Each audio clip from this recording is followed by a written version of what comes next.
Hello बच्चों, कैसे हैं आप सभी लोग। बेटा हम पढ़ रहे हैं 12th क्लास की केमिस्ट्री का थर्ड चैप्टर इलेक्ट्रोकेमिस्ट्री। और इस चैप्टर की लास्ट वीडियो के अंदर मैंने आपको बताया था कंडक्टेंस, कंडक्टिविटी, रेजिस्टेंस, रेजिस्टिविटी और एक इलेक्ट्रोलिटिक कंडक्टर के लिए हम किस तरह से इन चारों टर्म्स को मेजर कर सकते हैं, इनका क्या रिलेशन रहता है, सेल कांस्टेंट क्या होता है, कंडक्टिविटी सेल को कैसे यूज किया जाता है, क्या उसका कंस्ट्रक्शन होता है, ये सारी चीजें लास्ट वीडियो के अंदर मैंने आपको बताई थी। आज की इस वीडियो में क्या पढ़ने वाले हैं, आज की वीडियो में पढ़ेंगे कि कंडक्टेंस जो रहती है वो कितने टाइप्स की रहती है, कि इलेक्ट्रोलाइट के लिए कितने टाइप की कंडक्टेंस हम पढ़ते हैं। इनमें से पहली स्पेसिफिक कंडक्टेंस आप पढ़ चुके हैं, दूसरी मोलर कंडक्टेंस और तीसरी इक्विवेलेंट कंडक्टेंस, ये हम पढ़ने वाले हैं। और किस किस फैक्टर से इन सारी कंडक्टेंस वाली टर्म्स को क्या कर सकते हैं, चेंज कर सकते हैं, यानी ये कंडक्टेंस वाली टर्म्स किस किस फैक्टर पे डिपेंड करती है। एक इंपॉर्टेंट फैक्टर आता है यहां से निकल के डाइल्यूशन, जिसको हम डिटेल में डिस्कस करने वाले हैं अलग अलग इलेक्ट्रोलाइट्स के लिए। काफी बच्चों को ये टॉपिक थोड़ा सा मुश्किल लगता है, लेकिन बहुत ही आसान है। आप बस साथ रहना और पूरी वीडियो को ध्यान से देखना है आपको। चलिए स्टार्ट करते हैं आज की वीडियो। देखो बेटा, सबसे पहली जो टर्म आती है कंडक्टेंस। कंडक्टेंस का मतलब पता है सभी को, कंडक्टेंस एक प्रॉपर्टी होती है किसी भी सब्सटेंस की, किसी भी इलेक्ट्रोलाइट की, by virtue of which it can pass the current through it, it can allow the flow of current, flow of charge through it, है ना, उसको कंडक्टेंस बोलते हैं। इनमें से जो पहली टर्म आती है स्पेसिफिक कंडक्टेंस। कंडक्टेंस को मैंने तीन टाइप्स के अंदर बांट लिया है। पहला हो गया स्पेसिफिक कंडक्टेंस, सेकंड हो गया मोलर कंडक्टेंस और थर्ड हो गया इक्विवेलेंट कंडक्टेंस। जो स्पेसिफिक कंडक्टेंस है एक्चुअल में उसी को ही बोला जाता है क्या, कंडक्टिविटी। इसी का दूसरा नाम क्या होता है भाई, इसका दूसरा नाम होता है कंडक्टिविटी। और कंडक्टिविटी को किससे डिनोट किया जाता है, कापा से डिनोट किया जाता है। किससे डिनोट किया जाता है, कापा से डिनोट किया जाता है। तो पहली चीज तो आपको ये पता हो जाना चाहिए कि कंडक्टिविटी और स्पेसिफिक कंडक्टेंस जो रहती है वो एक ही चीज रहती है। डेफिनेशन सुन लो, डेफिनेशन मतलब इसका मतलब क्या है, क्या होती है conductivity. 1 ml solution, 1 ml solution अगर आपको गिवन है, कोई भी इलेक्ट्रोलाइटिक सॉल्यूशन है, चाहे वो स्ट्रॉन्ग है चाहे वो वीक है, कैसा भी है कोई फर्क नहीं पड़ता, चाहे वो एक्वस सॉल्यूशन है चाहे वो मोल्टन स्टेट के अंदर है, आपको 1 ml सॉल्यूशन अगर दिया हुआ है, उस 1 ml सॉल्यूशन की कंडक्टेंस को ही स्पेसिफिक कंडक्टेंस बोला जाता है। स्पेसिफिक मतलब हमने वॉल्यूम को स्पेसिफाई कर दिया, वॉल्यूम कितनी कर दी है 1 ml। तो इसका मतलब ये हुआ, यहाँ पे मैं लिख देता हूं कि जो स्पेसिफिक कंडक्टेंस होती है वो क्या होती है, कापा जो होता है वो क्या होती है 1 ml। 1 ml को भाई ml जो रहता है उसको 1 सेंटीमीटर क्यूब भी हम लिख सकते हैं। क्या लिख सकते हैं, 1 सेंटीमीटर क्यूब। ml का मतलब सेंटीमीटर क्यूब भी होता है, ठीक है। 1 ml सॉल्यूशन की कंडक्टेंस, बस इसी तरह आपको लिख लेना है। बस डेफिनेशन क्लियर हो गई होगी मेरे हिसाब से। तो कोई भी सॉल्यूशन हो, अगर उसकी 1 ml आप वॉल्यूम लेके चलते हो, उसकी अगर कंडक्टेंस को मेजर करते हैं तो उसी को बोला जाता है क्या, स्पेसिफिक कंडक्टेंस। उसको क्या बोलते हैं, स्पेसिफिक कंडक्टेंस। कापा से डिनोट करते हैं। दूसरा जो नाम रहता है इसका क्या रहता है, कंडक्टिविटी रहता है। क्लियर हो गया, सेकंड। दूसरा आता है मोलर कंडक्टेंस। मोलर कंडक्टेंस क्या होगा, 1 मोलर सॉल्यूशन की कंडक्टेंस को मोलर कंडक्टेंस बोलते हैं। क्या बोला है मैंने, 1 मोलर सॉल्यूशन। अब की बार आपने क्या स्पेसिफाई कर दिया भाई, जो कंसंट्रेशन होती थी उसको स्पेसिफाई कर दिया। पहले मैंने क्या बोला, चाहे वो किसी भी तरह का, चाहे वो प्योर सब्सटेंस को आपने मोल्टन स्टेट में ले रखा हो, चाहे आपने एक्वस सॉल्यूशन बना रखा हो, एक्वस सॉल्यूशन की कंसंट्रेशन चाहे कुछ भी हो, उससे कोई फर्क नहीं पड़ता था। 1 ml लेते, उसकी कंडक्टेंस को क्या बोलते थे, उसकी कंडक्टेंस को बोलते थे स्पेसिफिक कंडक्टेंस। अभी मैं क्या बोलता हूं, कोई भी सॉल्यूशन लेके चलो, उसकी अगर मोलैरिटी आपने कितनी कर दी है, 1 मोलर कर दी है, 1 मोलर। इसको मैं ऐसे लिख सकता हूं कि concentration is equal to 1 m। कितनी होगी कंसंट्रेशन, 1 m। इस सॉल्यूशन की जो कंडक्टिविटी रहेगी, इसकी जो कंडक्टेंस रहेगी सॉरी, उसको क्या बोला जाएगा, मोलर कंडक्टेंस बोला जाएगा। इसको क्या बोलेंगे, मोलर कंडक्टेंस। और इसको डिनोट करेंगे लैम्डा m से। आप पूरा लैम्डा इस तरह जैसे बनाते थे वैसे बना सकते हो, अगर आप चाहो तो बस इस तरह से बना सकते हो। क्लियर है, तो मैं इसको इस तरह से लिख लेता हूं, ये हो गया आपका लैम्डा m। लैम्डा m क्या होती है, मोलर कंडक्टेंस होती है। क्या होती है, मोलर कंडक्टेंस। डेफिनेशन क्या होती है इसकी, कि 1 मोलर सॉल्यूशन की कंडक्टेंस को ही मोलर कंडक्टेंस बोला जाता है। क्लियर होगी डेफिनेशन, कोई डाउट नहीं होना चाहिए आपको। अब आप मेरे को बताओगे इक्विवेलेंट कंडक्टेंस क्या होती है। इक्विवेलेंट कंडक्टेंस क्या होती है भाई, किस किस को पता है इक्विवेलेंट कंडक्टेंस। बस यहीं से मतलब निकल रहा है। वहां पे हमने वॉल्यूम को स्पेसिफाई किया, यहाँ पे हमने जब मोलर वर्ड यूज किया है तो आपने कंसंट्रेशन 1 मोलर कर दी। और जब इक्विवेलेंट आपको बोला हुआ है तो इसका मतलब क्या हुआ, आपको जो नंबर ऑफ ग्राम इक्विवेलेंट थे पर लीटर वो कितने लेके चलने हैं, 1 लेके चलने हैं। यानी यहाँ पे नॉर्मेलिटी की वैल्यू 1 हो जाएगी। क्या होगी, 1 हो जाएगी, नॉर्मेलिटी 1 हो जाएगी। तो मैं लिख देता हूं कि अगर कोई सॉल्यूशन आपको गिवन है जिसकी नॉर्मेलिटी 1 है, जब जिसकी नॉर्मेलिटी कितनी है 1 है, तो वो नॉर्मेलिटी जो रहेगी उसको आप लेके चलोगे और इस सॉल्यूशन की कंडक्टेंस को ही क्या बोला जाएगा, मैं लिख देता हूं 1 नॉर्मल सॉल्यूशन की कंडक्टेंस इसी को बोला जाता है इक्विवेलेंट कंडक्टेंस। इसको डिनोट कैसे करेंगे, लैम्डा EQ से डिनोट करेंगे। किससे डिनोट करेंगे, लैम्डा EQ से डिनोट करेंगे। अब देखो कंडक्टिविटी का फॉर्मूला तो हमें पता है, कापा का फॉर्मूला हमें पता था, है ना, मतलब स्पेसिफिक कंडक्टेंस का फॉर्मूला आपको पता है। क्या होता है कापा का फॉर्मूला, कापा का फॉर्मूला होता है kappa is equal to GL/A, kappa is equal to GL/A। देखो ये फॉर्मूला हम लास्ट वीडियो के अंदर कर चुके हैं, अगर आपको नहीं पता है तो वो वीडियो जरूर देख लेना। कापा का फॉर्मूला क्या होता है, GL/A। अब इस कापा का और G का अगर कोई आपको रिलेशन मिल सके लैम्डा M के साथ या लैम्डा EQ के साथ, तो वो चीज हम फाइंड आउट करने की कोशिश कर लेते हैं। आपके पास डायरेक्ट फॉर्मूला आ जाएगा लैम्डा M का और लैम्डा EQ का। तो चलिए एक बार ये देख लेते हैं। ओके, तो देखो मैंने कंडक्टिविटी बता दिया है कि कापा की वैल्यूज होती है वो कहां से मिलती है, 1 ml इलेक्ट्रोलाइट की कंडक्टेंस। कहां से मेजर करेंगे, कंडक्टिविटी सेल से मेजर कर सकते हैं, लास्ट वीडियो के अंदर मैंने आपको बताया था।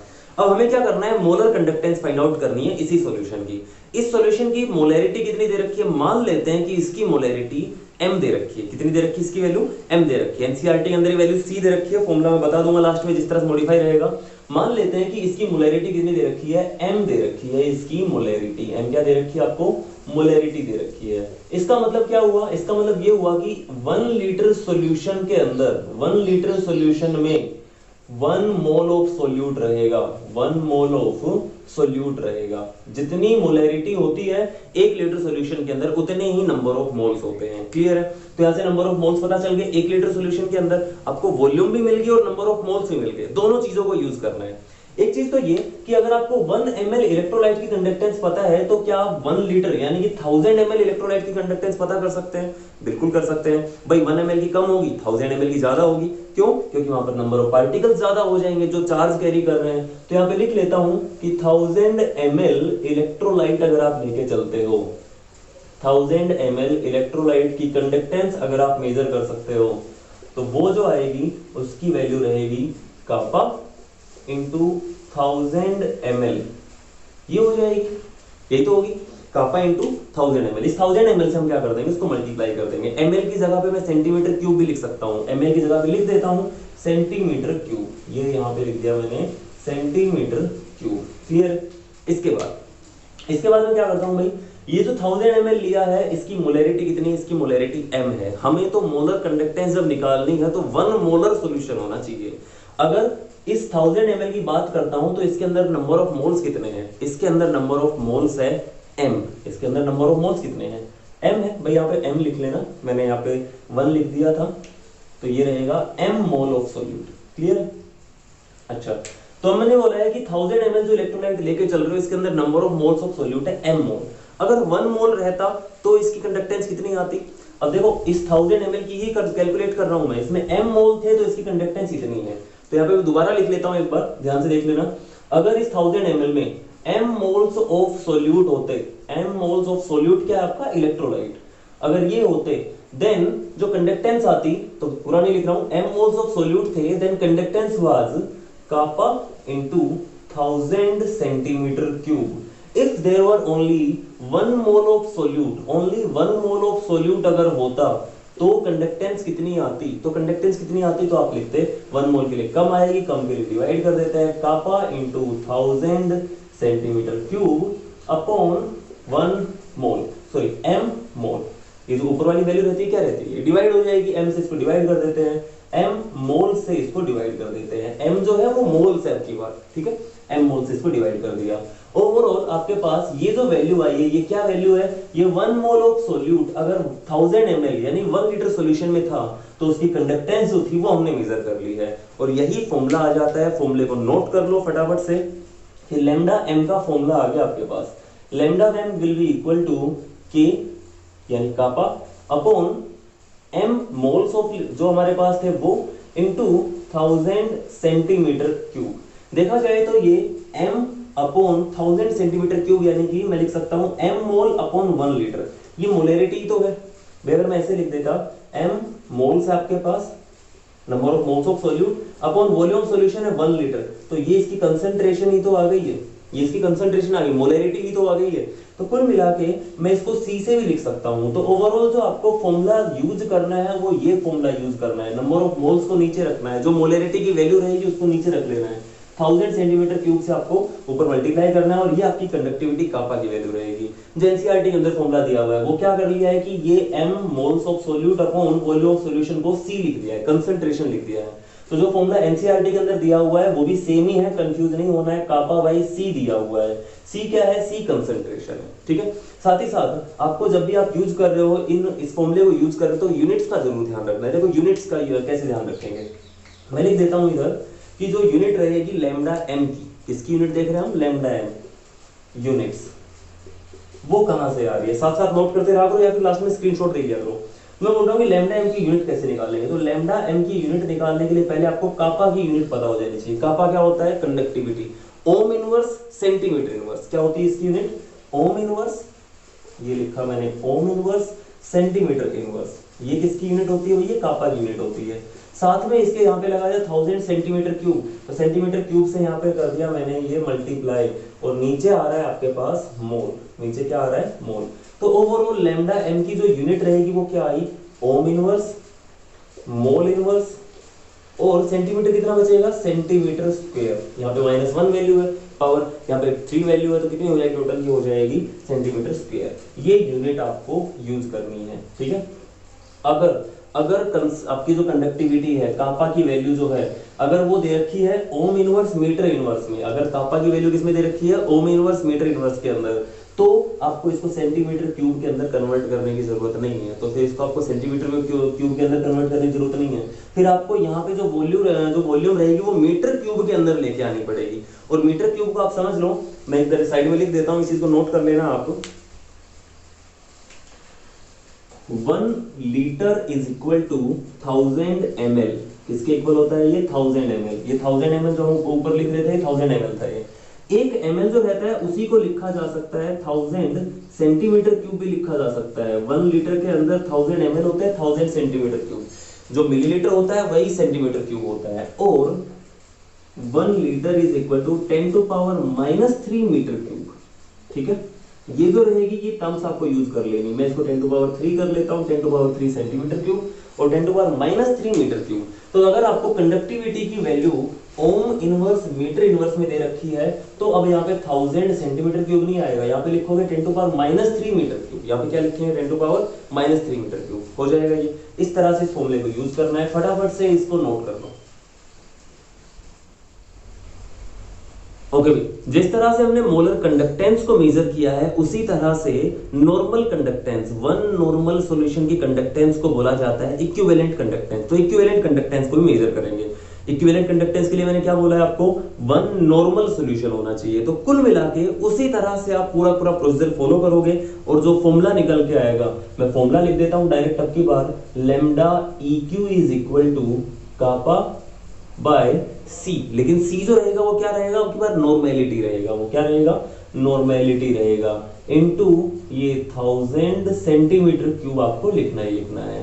अगर कापा की वैल्यू, ये फॉर्मूला कब यूज करना है? If kappa is in something ohm inverse centimetre inverse. अगर ओम इनवर्स सेंटीमीटर इनवर्स के अंदर दे रखा है तब ये फॉर्मूला यूज करना है। बट इफ लैम्डा EQ का मैं दूसरा फॉर्मूला आपको बता रहा हूं, but if kappa is given in, if kappa जो है उसकी यूनिट क्या दे रखी है आपको? Something ohm inverse metre inverse अगर आपको दिया हुआ है तो फिर दोबारा से आपको क्या कर लेना है? Normality into 10 to power -3 metre cube अब की बार यूज करना है। ये दूसरा फॉर्मूला हो जाएगा। ओवरऑल आपको याद रखना है लैम्डा का फॉर्मूला जो आता है वो आता है कापा by C, kappa by C। अगर यहाँ पे आप m लिख रहे हो तो ये C मोलैरिटी को रिप्रेजेंट कर रहा है। यूनिट की जो कन्वर्जन रहती है, जो यूनिट्स आप यूज कर रहे हैं वो सारी चीजें रहेंगी, उसका आपको ध्यान रखना है जब आप कैलकुलेशन कर रहे हो। तो फटाफट से इस फॉर्मूले को यूज करो। ओके, तो नेक्स्ट जो टॉपिक हमारे पास आता है, जो बहुत ही इंपॉर्टेंट टॉपिक रहने वाला है, वो आता है कौन कौन से फैक्टर होते हैं जो कापा और लैम्डा एम को इफेक्ट करते हैं, कौन कौन से फैक्टर का इफेक्ट पड़ता है और किस तरह का इफेक्ट पड़ता है। सबसे पहला जो पॉइंट हमें पढ़ना है, सबसे पहला जो फैक्टर पढ़ना है वो आता है आयोनिक इंटरेक्शन। देखो अगर आयंस आपस में इंटरेक्ट करने लग जाएंगे, हम रिपल्शन को नहीं देख रहे, हम अट्रैक्शन को देख रहे हैं। आयनिक अट्रैक्शन अगर आप लिख लेते हो तो वो ज्यादा बेटर टर्म रहेगी। ध्यान रखना है, अगर आयंस एक दूसरे को अट्रैक्ट करने लग जाएंगे इसका मतलब वो डिसोल्व ही नहीं हो रहे हैं। जैसे मैं इस वाटर के अंदर NaCl को डिसोल्व करता हूं तो क्या होगा, Na अलग हो जाता है, Cl अलग हो जाता है। लेकिन अगर वो फिर से जुड़ जाएंगे तो क्या वहां पर इलेक्ट्रिसिटी कंडक्ट होगी? बिल्कुल नहीं हो पाएगी। क्यों? क्योंकि फ्री आयंस जो रहते हैं वो इलेक्ट्रिसिटी कंडक्ट कराते हैं। अगर वो फ्री नहीं रहेंगे तो इलेक्ट्रिसिटी कंडक्ट नहीं करा पाएंगे। तो यहाँ पे लिख देता हूं, इफ आयनिक इंटरेक्शन इंक्रीजेज, अगर आयनिक इंटरेक्शन इंक्रीज करती है देन कापा डिक्रीजेज, तो कापा क्या कर जाएगी, डिक्रीज कर जाएगी। कंडक्टिविटी क्या कर जाएगी, डिक्रीज कर जाएगी। और साथ साथ अगर लैम्डा एम का फॉर्मूला आपको पता हो तो लैम्डा एम का फॉर्मूला क्या बताया मैंने, कापा बाय सी, कापा बाय सी ये फॉर्मूला होता है। अगर आयनिक जो कापा है अगर वो कम हो रहा है तो लैम्डा एम भी क्या हो जाएगा, वो भी कम हो जाएगा। तो यहाँ पे आप लिख सकते हो also lambda M decreases, lambda M also decrease कर जाएगा। क्लियर है? पहला ये फैक्टर आपको पता हो जाना चाहिए। दूसरा फैक्टर आता है विस्कोसिटी का। विस्कोसिटी का मतलब किसी सॉल्यूशन का गाढ़ापन कितना ज्यादा है। जितना ज्यादा गाढ़ापन होगा पार्टिकल्स को फ्लो करना उतना मुश्किल हो जाएगा। होगा कि नहीं होगा? पार्टिकल्स कब फ्लो इजीली कर पाएंगे, या मैं बोलता हूं कि कब कंडक्टेंस ज्यादा होगी, जब चार्ज बहुत इजीली फ्लो कर जाए। लेकिन अगर जो आयंस है जिनके थ्रू चार्ज फ्लो करने वाला है, अगर वो आयंस फ्लो ही नहीं कर पा रहे, क्यों? क्योंकि विस्कोसिटी बहुत ज्यादा है। अगर आपने विस्कोसिटी कैसे रख दी है, ज्यादा रख दी है, तो वहां पर भी क्या हो जाएगा, कापा की वैल्यू डिक्रीज हो जाएगी। क्यों? क्योंकि the flow of charge particles will be resisted, उसको रेजिस्टेंस फील होने लग जाएगा। और अगर कापा डिक्रीज होगा तो लैम्डा एम भी क्या हो जाएगा, डिक्रीज हो जाएगा। ये दो पॉइंट आपको आ जाने चाहिए। कुल मिला के हमें क्या करना है, हमें नंबर जो हमारे पास जो पार्टिकल्स थे उनका फ्लो जितना ज्यादा इजीली होगा उतना ज्यादा क्या होगा भाई, हमारे पास कंडक्टेंस होगा, उतना ज्यादा कंडक्टिविटी या फिर मोलर कंडक्टेंस हो जाएगी। क्लियर है? जो दूसरा पॉइंट आता है वो आपको ध्यान में रख लेना है, समझ लेना है। आपको समझने के लिए बहुत अच्छा पॉइंट है कि नंबर ऑफ पार्टिकल्स अगर कम हो जाते हैं, अगर नंबर ऑफ पार्टिकल्स ही कम हो जाएंगे तो भी क्या हो जाएगी, कंडक्टेंस जो रहती है वो क्या हो जाएगी, डिक्रीज हो जाएगी। जैसे यहाँ पे हो रहा था आयनिक इंटरेक्शन के अंदर, तो यहाँ से दो चीजें निकल के आती है, पार्टिकल जो रहते हैं वो कम होंगे, कंडक्टेंस कम हो जाएगी, उनका फ्लो जितना मुश्किल होगा कंडक्टेंस उतनी कम हो जाएगी। दोनों पॉइंट याद रह जाएंगे। इन दोनों पॉइंट्स को हम यूज करते हैं डाइल्यूशन के अंदर। जो मोस्ट इंपोर्टेंट आपका टॉपिक रहने वाला है, बहुत सारे लोगों को नहीं समझ में आता है, आप लोगों को बहुत आसानी से समझ में आएगा, देखते जाओ बस। डाइल्यूशन का मतलब क्या होता है? डाइल्यूशन का मतलब होता है सॉल्वेंट ऐड करना है, कंसंट्रेशन को डिक्रीज करना है हमें। डाइल्यूशन का मतलब क्या होता है, कंसंट्रेशन को डिक्रीज करना है। कंसंट्रेशन क्या करेंगे हम, डिक्रीज करेंगे। मोलर कंडक्टिविटी कैसे मेजर करते थे, एक बार फटाफट से मैं बना देता हूं कंडक्टिविटी सेल, जहां पर हम क्या क्या मेजर कर रहे थे, कंडक्टिविटी के स्पेसिफिक कंडक्टेंस कापा को मेजर कर रहे थे।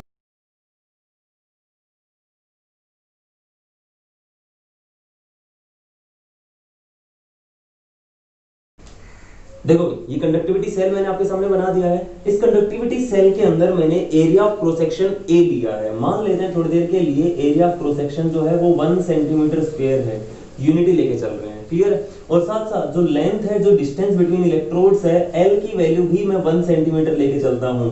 Then the volume of the electrolyte enclosed between the two electrodes will be equal to A into L. ये फॉर्मूला मैंने आपके सामने लिखा ही है, A इंटू एल यानी 1 centimetre square into 1 centimetre, that is 1 centimetre cube, या फिर 1 ml। और 1 ml इलेक्ट्रोलाइट की जो कंडक्टेंस आती है उसको क्या बोला जाता है, उसको बोला जाता है कापा। उसको क्या बोलते हैं, कापा। तो कापा जो रहेगा, कंडक्टिविटी इस तरह मेजर हो जाएगी। अब मान लेते हैं कि इस सॉल्यूशन का आपने डाइल्यूशन कर दिया। डाइल्यूशन करने से क्या होगा, अगर ये सॉल्यूशन पहले यहां तक भरा हुआ था, अब ये ऊपर तक फिल हो जाएगा। ठीक है, ऊपर तक फिल हो गया अब ये। और जो नंबर ऑफ पार्टिकल्स थे इस जगह पे, ये जो आपकी जो इनक्लोज्ड वॉल्यूम थी, इसके अंदर जो नंबर ऑफ पार्टिकल्स थे वो भी दूर दूर हो जाएंगे। वो क्या हो जाएंगे, दूर दूर हो जाएंगे। तो नंबर ऑफ पार्टिकल जो रहेंगे इस 1 ml वॉल्यूम के अंदर कम हो जाएंगे। और अगर नंबर ऑफ पार्टिकल्स ही कम हो जाएंगे तो कंडक्टिविटी बढ़ेगी या कम होगी, आप बताओ। कंडक्टिविटी बढ़ेगी या कम होगी, कंडक्टिविटी कम हो जाएगी, क्योंकि नंबर ऑफ पार्टिकल्स ही कम हो रहे हैं। तो सीधा सीधा लिख लो आप, ऑन डाइल्यूशन या with dilution that is with decrease in concentration the number of particles per unit volume यानी 1 सेंटीमीटर क्यूब वॉल्यूम के अंदर per unit volume number of particle जो रहते हैं वो डिक्रीज हो जाते हैं, एंड हेंस कंडक्टिविटी या फिर स्पेसिफिक कंडक्टेंस आल्सो डिक्रीजेस। तो आप पहला पॉइंट आप नोट कर सकते हैं, मेरे हिसाब से सबको समझ में आ जाना चाहिए कि इफ कंसंट्रेशन डिक्रीजेस, अगर कंसंट्रेशन डिक्रीज करती है देन तो क्या होगा, तो हम वहां पे लिखेंगे कि जो हमारी कंडक्टेंस रहेगी, स्पेसिफिक कंडक्टेंस कापा जो रहेगा दैट आल्सो डिक्रीजेस, वो भी क्या कर जाएगा, डिक्रीज कर जाएगा। क्लियर है? तो फटाफट से इसको लिखो, नोट करो। ओके, तो नेक्स्ट आता है मोलर कंडक्टिविटी पे क्या इफेक्ट पड़ता है जब हम डाइल्यूशन करते हैं। डाइल्यूशन करने का मतलब क्या है, कंसंट्रेशन को आपको कम करना है, सोलवेंट ऐड करना है आपको, ठीक है। तो एक बार फटाफट से देखते जाओ क्या हो रहा है। सबसे पहले तो आप ये फॉर्मूला देख लो, फॉर्मूला आपको याद है ना, लैम्डा एम का फॉर्मूला मेरे साथ सबको याद हो जाना चाहिए। Lambda M is equal to kappa by C. क्या फॉर्मूला होता है, कापा बाय सी। सी क्या होती है, कंसंट्रेशन यानी मोलैरिटी। मोलैरिटी का फॉर्मूला क्या होता है, M upon V. M upon V लेके चलते हैं हम, ठीक है। अभी देखो, ध्यान से देखो, हमने क्या किया है, जब डाइल्यूशन किया है तो हमने सोलवेंट ऐड कर दिया। मान लेते हैं कि हमारे पास ये लेवल थोड़ी देर पहले जो था ये यहां तक का लेवल था, इस यहां तक ये फिलो रखा था, जो इलेक्ट्रोलाइट था वो यहां तक फिलो रखा था, ठीक है। और अगर आप इस साइज के ए एरिया ऑफ क्रॉस सेक्शन के इलेक्ट्रोड्स को एल डिस्टेंस पे रखते हो तो वॉल्यूम कितनी ट्रैप हो गई, वॉल्यूम ट्रैप हो जाएगी इनके बीच में ए इंटू एल। अब मैं 1 नहीं लेके चल रहा हूं, अब मेरे को 1 ml नहीं बनानी है, क्लियर। अब मेरे को वॉल्यूम कितनी दे रखी है, V दे रखी है, और इनके बीच में जो हमारे पास इलेक्ट्रोलाइट ट्रैप हो रहा है वो इतना इलेक्ट्रोलाइट ट्रैप हो रहा है इसके बीच में, है ना। और इतने इलेक्ट्रोलाइट के अंदर अगर मैं बोलता हूं कि इसकी जो हमारे पास जो मोलर कंडक्टिविटी आई वो लैम्डा एम आई है, स्टार्टिंग की कितनी कंडक्टिविटी आ रही है, मोलर कंडक्टिविटी लैम्डा एम, तो इसका मतलब यहाँ पर 1 मोल ऑफ सोल्यूट जो था वो ट्रैप था किसके अंदर, जो हमारे पास 1 लीटर वॉल्यूम रहेगी उसके अंदर। अब देखो ध्यान से, अगर डाइल्यूशन करते हैं तो ये जो लेवल रहेगा भाई, तो ये लेवल राइज कर जाएगा। सबसे पहली चीज तो यही लेवल राइज हो जाएगा, जैसे आप सोलवेंट ऐड करोगे क्या होगा, कुछ ना कुछ इसका लेवल बढ़ जाएगा, सॉल्यूशन की वॉल्यूम बढ़ गई। क्या बढ़ गई, सॉल्यूशन की वॉल्यूम बढ़ गई। तो जो जो पॉइंट्स मैं लिखते जा रहा हूं उनको आप एज इट इज नोट करते जाना। ऑन डाइल्यूशन, जब आप डाइल्यूशन करते हो तो क्या होता है, सबसे पहली चीज volume of solution, V of solution increase करती है। V of solution, volume of solution क्या करती है, इंक्रीज करती है। और अगर वॉल्यूम इंक्रीज कर गई है तो साथ साथ क्या होगा, ये जो पार्टिकल्स रहेंगे ये पार्टिकल्स भी क्या हो जाएंगे, दूर दूर चले जाएंगे। पार्टिकल्स भी कहां चले जाएंगे, दूर दूर चले जाएंगे। पार्टिकल दूर दूर जाएंगे तो नंबर ऑफ मोल्स इस वॉल्यूम के अंदर तो 1 मोल नहीं रहेंगे। पहली चीज, नंबर ऑफ मोल्स इस वॉल्यूम के अंदर क्या रहेंगे, 1 मोल नहीं रहेंगे, ठीक है। अगर नंबर ऑफ मोल्स 1 मोल नहीं रहेंगे तो इसका मतलब क्या हो जाएगा, इसका मतलब मोलैरिटी भी 1 मोलर नहीं रहेगी हमारे पास। हमें क्या करना है, मोलैरिटी को 1 मोलर करना है। तो उसके लिए क्या करेंगे, हम ना अपने इलेक्ट्रोड्स का साइज थोड़ा सा बढ़ा देते हैं। इलेक्ट्रोड्स का साइज थोड़ा सा हमने बढ़ा दिया। ऐसा करने से क्या हुआ, ऐसा करने से हम इतना इनका साइज कर लेते हैं सो दैट कि हमारे पास जो वॉल्यूम अब ट्रैप होगी उसमें 1 मोल ऑफ सोल्यूट आपके ट्रैप हो जाएंगे, ठीक है। अगर 1 मोल ऑफ सोल्यूट ट्रैप हो गए तो उससे जो कंडक्टेंस आपकी निकल के आएगी यहां से, उसको हम क्या बोल देंगे, उसको मोलर कंडक्टेंस बोल देंगे। तो हमने क्या किया, हमने सफिशिएंट वॉल्यूम इतनी लेनी है, इतनी सफिशिएंट वॉल्यूम लेनी है so that it has 1 mole of solute in it. इसके अंदर कितना होना चाहिए, 1 मोल ऑफ सोल्यूट होना चाहिए। और 1 मोल ऑफ सोल्यूट होने के लिए हमने क्या किया, अपने इलेक्ट्रोड जो थे उनका एरिया क्रॉस सेक्शन बढ़ा दिया। या आप क्या कर सकते हैं, सेम साइज के इलेक्ट्रोड्स को थोड़ा थोड़ा दूर कर देते हैं तो वॉल्यूम बढ़ जाएगी फिर दोबारा से, है कि नहीं। अगर मैं बोलता हूं कि हमारे पास भाई जो वॉल्यूम थी वो तो आपने बढ़ा ली और नंबर ऑफ मोल्स आपने 1 मोल रखे हैं। पहले आपके पास 1 मोल ऑफ जो सोल्यूट था वो इतनी वॉल्यूम में था, अब की बार आपके पास जो सोल्यूट है 1 मोल ऑफ सोल्यूट वो इतनी वॉल्यूम के अंदर है। पहले 1 मोल पार्टिकल इतनी जगह में क्या कर रहे थे, चार्ज को कंडक्ट कर रहे थे, अभी आपने उनको दूर दूर कर दिया है। अब आप मेरे को ये बताओ किस केस में इजीली फ्लो होगी इलेक्ट्रिसिटी, किस केस में इजीली फ्लो होगी, किस केस में होगी। मैंने आपको 2 पॉइंट बताए थे स्टार्टिंग में, एक विस्कोसिटी का बताया था, विस्कोसिटी मतलब गाढ़ापन आपको बताया था। किस केस में गाढ़ापन ज्यादा है भाई, इसमें गाढ़ापन ज्यादा है तो इसमें फ्लो जो पार्टिकल्स रहेगा वो कम रहेगा, यहाँ पे कंडक्टेंस कम रहेगी। यहाँ पे कंडक्टेंस ज्यादा रहेगी। दूसरा पॉइंट मैंने आपको बताया था आयनिक इंटरेक्शन का। आयनिक इंटरेक्शन कहाँ पे ज्यादा होगी, यहाँ पे पार्टिकल्स क्लोज है, उनकी इंटरेक्शन ज्यादा होगी यहाँ पर, या फिर यहाँ पे इंटरेक्शन ज्यादा होगी, इंटरेक्शन यहाँ पे ज्यादा होगी। और मैंने बोला था जितनी इंटरेक्शन ज्यादा होगी पार्टिकल उतनी कंडक्टिविटी कम रहेगी, मतलब कंडक्टिविटी यहाँ कम होनी चाहिए, यहाँ पे कंडक्टिविटी ज्यादा होनी चाहिए। दोनों ही फैक्टर से हमें क्या मिल रहा है कि जब आपने ये प्रोसेस किया पूरा का पूरा, तो कंडक्टेंस क्या हो रही है, वो इंक्रीज हो रही है। कंडक्टेंस क्या हो रही है, वो इंक्रीज हो रही है। ओवरऑल कंडक्टेंस इंक्रीज कर जानी चाहिए। हालांकि साथ साथ हमें पता है कि जब आप डाइल्यूशन कर रहे हो तो इस फॉर्मूले के अंदर V तो इंक्रीज हो रहा है, कापा क्या हो रहा है, कापा जो है वो डिक्रीज हो रहा है। ये पहले ही पढ़ चुके हैं हम, कापा जो रहता है वो क्या करता है, वो डिक्रीज हो जाता है। क्लियर। अब इन दोनों का इफेक्ट हमें देखना है। नंबर ऑफ मोल्स हमें 1 मोल ही रखे हैं, पहले 1 मोल लेके चल रहे थे, बाद में 1 मोल लेके चल रहे हैं। तो हमने क्या बोला कि भाई हमारे पास जो m रहेगी, m की जो वैल्यू वो सेम है, कापा डिक्रीज हो रहा है, वॉल्यूम जो है वो इंक्रीज हो रहा है। फाइनली जब ऑब्जर्व किया गया तो पाया गया कि लैम्डा m जो रहता है वो इंक्रीज करता है विद डाइल्यूशन, वो इंक्रीज करता है। दोनों फैक्टर मैंने आपको बता दिए हैं। अगर आप क्या करते हो भाई, अगर आप इस तरह से केस में बढ़ा के लेके आते हो, हमने वॉल्यूम जो ट्रैप हो रही थी इन इलेक्ट्रोड्स के बीच में वही बढ़ा दी, और नंबर ऑफ मोल्स हमने सेम रखे हैं, तो उन्हीं नंबर ऑफ मोल्स को घूमने फिरने के लिए ज्यादा जगह मिलेगी, वो ज्यादा इजीली फ्लो कर सकते हैं, इसलिए कंडक्टेंस जो रहेगी, मोलर कंडक्टेंस वो बढ़ जाएगी। क्लियर है। तो आप लिख लो यहाँ पे लैम्डा m जो रहता है वो इंक्रीज करता है विद डाइल्यूशन। क्लियर है, फटाफट इसको नोट कर लो।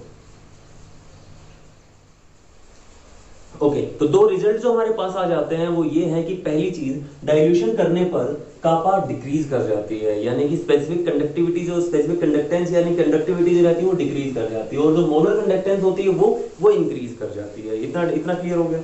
अभी हम क्या बोलते हैं कि हमारे पास जो इलेक्ट्रोलाइट रहते हैं भाई, उनका नेचर जो रहता है वो भी बहुत मायने रखता है। जब आप चेक कर रहे हो फैक्टर्स अफेक्टिंग कंडक्टेंस, तो यहां पर मैं बोलता हूं कि जो नेचर ऑफ इलेक्ट्रोलाइट रहेगा वो क्या क्या हो सकता है। इधर लिख रहा हूं, नेचर ऑफ इलेक्ट्रोलाइट दो तरह का हो सकता है। नेचर जो रहेगा इलेक्ट्रोलाइट का वो दो तरह का हो सकता है। दो तरह के इलेक्ट्रोलाइट्स होते हैं। पहला इलेक्ट्रोलाइट का टाइप रहता है स्ट्रॉन्ग इलेक्ट्रोलाइट। पहला कौन सा रहता है, स्ट्रॉन्ग इलेक्ट्रोलाइट, और दूसरा जो रहता है वो रहता है वीक इलेक्ट्रोलाइट। वो क्या रहता है, वीक इलेक्ट्रोलाइट। क्लियर।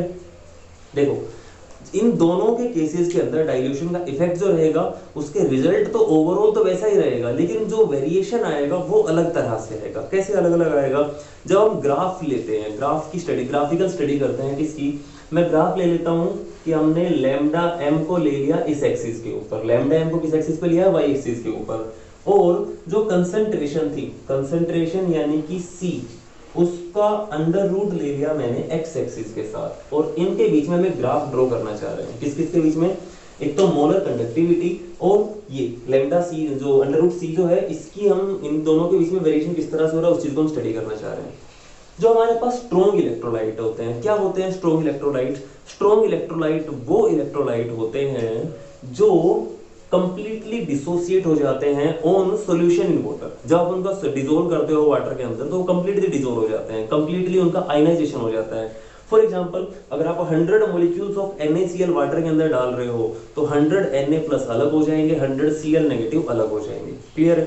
लेकिन वीक इलेक्ट्रोलाइट क्या होते हैं, ये पूरी तरह डिसोसिएट नहीं होते, ये पूरी तरह डिसोसिएट नहीं होते, इनका डिसोसिएशन पार्शियल रहता है, फ्रैक्शनल रहता है। तो हम बोलते हैं कि यहाँ पर जो इलेक्ट्रोलाइट रहेंगे वो पूरी तरह डिसोसिएट नहीं होते हैं। और जो पॉइंट आपको ध्यान रखना है वो ये है कि डिसोसिएशन या फिर आयनाइजेशन, ये जो आयनाइजेशन हो रहा है ये डायरेक्टली प्रोपोर्शनल होता है डाइल्यूशन के। जब आप डाइल्यूट करते हो तो उस टाइम पे वाटर जितना ज्यादा आप ऐड करते जाओगे उतने ज्यादा पार्टिकल्स ज्यादा टूटते जाएंगे। क्लियर है।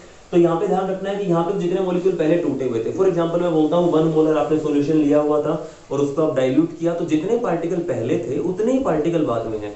अभी क्या हुआ, जब वीक का केस लेके चलोगे तो जब आप डाइल्यूशन कर रहे हो तो नंबर ऑफ पार्टिकल्स भी बढ़ रहे हैं, जिसकी वजह से कंडक्टेंस और ज्यादा बढ़नी चाहिए। तो जब आप वीक का केस लेके चलोगे, मान लेते हैं शुरुआत में आपको कंसंट्रेशन यहाँ पे कुछ दी हुई है, कुछ कंसंट्रेशन दी हुई है, अब डाइल्यूशन कर रहे हो, डाइल्यूशन मतलब कंसंट्रेशन डिक्रीज हो रही है, कंसंट्रेशन डिक्रीज इस साइड होगी, है ना। यहाँ पे मैं इसको 0 लेके चल लेता हूँ थोड़ी देर के लिए, कंसंट्रेशन इधर 0 है, और कंसंट्रेशन को कभी भी परफेक्ट 0 तो नहीं किया जा सकता, कुछ ना कुछ तो पार्टिकल्स सोल्यूट रहेंगे, जो आपने स्टार्टिंग में ही ले लिए हैं तो वो 0 नहीं हो सकते। हाँ, आप ये बोल सकते हो कि अप्रोच ही 0 हो सकती है, ठीक है। तो मैं बोलता हूँ कि शुरुआत में हमारे पास कुछ कंसंट्रेशन दे रखी थी एक वीक इलेक्ट्रोलाइट की, और उस वीक इलेक्ट्रोलाइट की जो मोलर कंडक्टेंस थी वो कम होगी, स्ट्रॉन्ग की कंडक्टेंस तो ज्यादा ही होगी, ये तो आपको पता ही होना चाहिए। स्ट्रॉन्ग जो होते हैं उनके पास ज्यादा आयंस होते हैं तो वो क्या करेंगे, ज्यादा इलेक्ट्रिसिटी कंडक्ट कराएंगे, लेकिन जो वीक होते हैं उनके पास कम नंबर ऑफ आयंस होते हैं, वो क्या करेंगे, वो कम इलेक्ट्रिसिटी कंडक्ट करा पाएंगे। तो मान लेते हैं हमारे पास एक वीक इलेक्ट्रोलाइट था, उसकी कंडक्टेंस इतनी थी, उसकी मोलर कंडक्टेंस की वैल्यू इतनी थी। आप जब उसकी कंसंट्रेशन को कम करोगे, डाइल्यूशन करोगे, तो उसकी मोलर कंडक्टेंस जो रहेगी वो बढ़ती चली जाएगी, और वो स्ट्रेट लाइन में नहीं बढ़ेगी, वो इस तरह से, इसका कर्व जो आएगा वो इस तरह से आएगा, ठीक है। ये टाइम पे जाके बहुत ज्यादा बढ़ने लग जाएगी। पहला रीजन मैंने जैसे वॉल्यूम वाला बताया था, उसकी वजह से तो बढ़ ही रहेगी, वॉल्यूम बढ़ती जा रही है, जिससे कि पार्टिकल्स का फ्लो करना थोड़ा इजी हो जाता है, साथ साथ नंबर ऑफ पार्टिकल्स भी बढ़ रहे हैं, तो इस वजह से जो ग्राफ बनेगा वो एक स्ट्रेट लाइन में नहीं आएगा, उसके अंदर किस तरह ये कर्व आएगा, हाइपरबोलिक कर्व आएगा ये, ठीक है, बहुत ज्यादा इंक्रीज होगा। तो ये होगा एक वीक इलेक्ट्रोलाइट के लिए लैम्डा एम और रूट सी का कर्व, क्लियर है।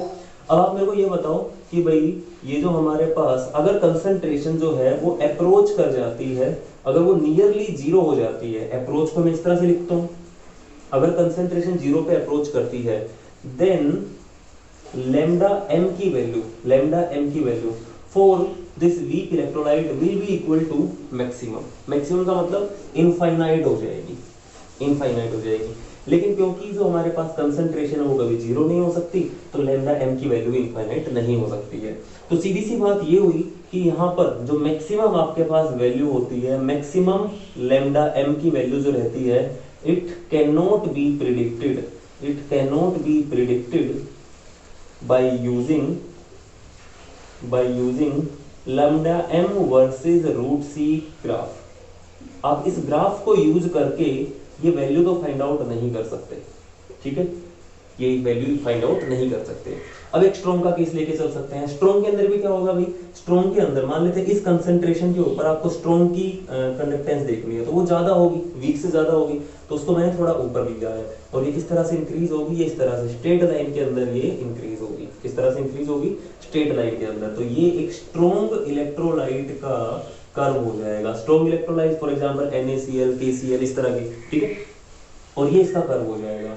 और इस ग्राफ को अगर आगे बढ़ाया जाए तो कहीं ना कहीं जाके ये इसको टच कर जाएगा, ठीक है। ये ग्राफ को अगर आगे बढ़ाया जाए, अगर हम आगे इसको बढ़ा लेते हैं तो हमें क्या मिल जाएगा, किसी जगह पे जाके ये टच कर जाएगा इसको।